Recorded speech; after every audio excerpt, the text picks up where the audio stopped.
O tree of Calvary, send your roots deep down into my heart. Gather together the soil of my heart, the sands of my fickleness, the stones of my stubbornness, the mud of my desires. Bind them all together, O tree of Calvary. Interlace them with your strong roots. Entwine them within the network of your love.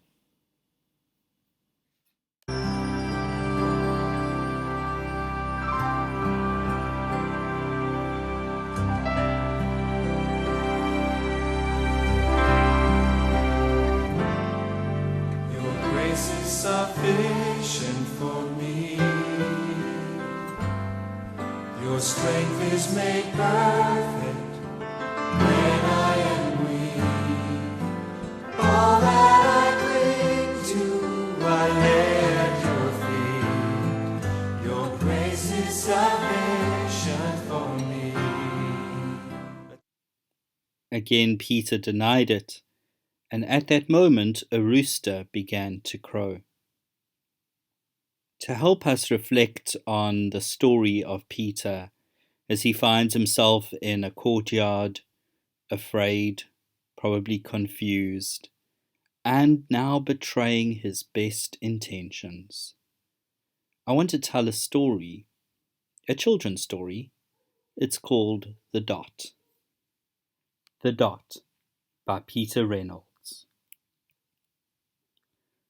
Our class was over, but Vashti sat glued to her chair. Her paper was empty.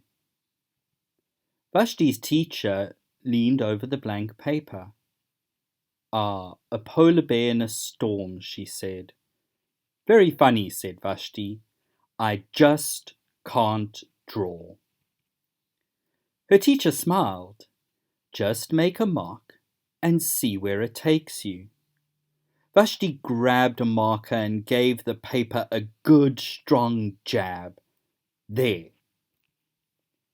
Her teacher picked up the paper and studied it carefully. She pushed the paper towards Vashti and quietly said, "Now sign it." Vashti thought for a moment. "Well, maybe I can't draw, but I can sign my name." Next week, when Vashti walked into art class, she was surprised to see what was hanging above her teacher's desk. It was the little dot she had drawn. Her dot, all framed in swirly gold. I can make a better dot than that. She opened her never-before-used set of watercolors and set to work. Vashti painted and painted. A red dot, a purple dot, a yellow dot, a blue dot. The blue mixed with the yellow. She discovered she could make a green dot. Vashti kept experimenting, lots of little dots in many colors. If I can make little dots, I can make big dots too. Vashti splashed her colors with a bigger brush on a bigger paper to make bigger dots. Vashti even made a dot by not painting a dot. At the school art show, a few weeks later, Vashti's many dots made quite a splash. Vashti noticed a little boy gazing up at her. "You're a really great artist. I wished I could draw," he said. "I bet you can," said Vashti. "Me? No, not me. I can't draw a straight line with a ruler." Vashti smiled. She handed the boy a blank sheet of paper. "Show me." The boy's pencil shook as he drew his line. Vashti stared at the boy's squiggle, and then she said, "Please sign it."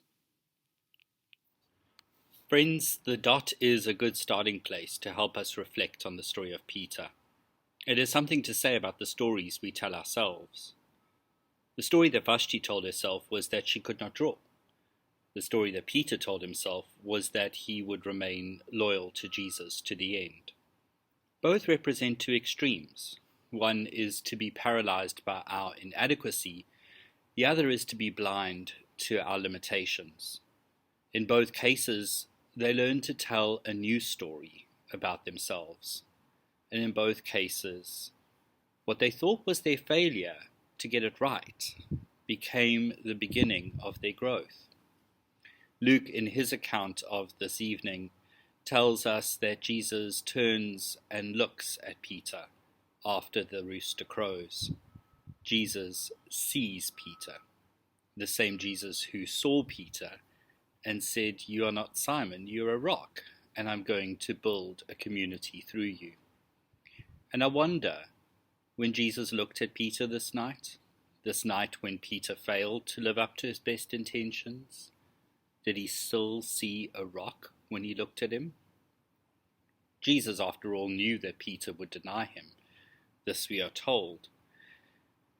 Maybe, just maybe, Jesus called Simon a rock, not in spite of what was going to happen here, but because of it. Maybe, just maybe, Peter needed to fail in order to become the kind of leader who would embody the gospel message in the way that he did.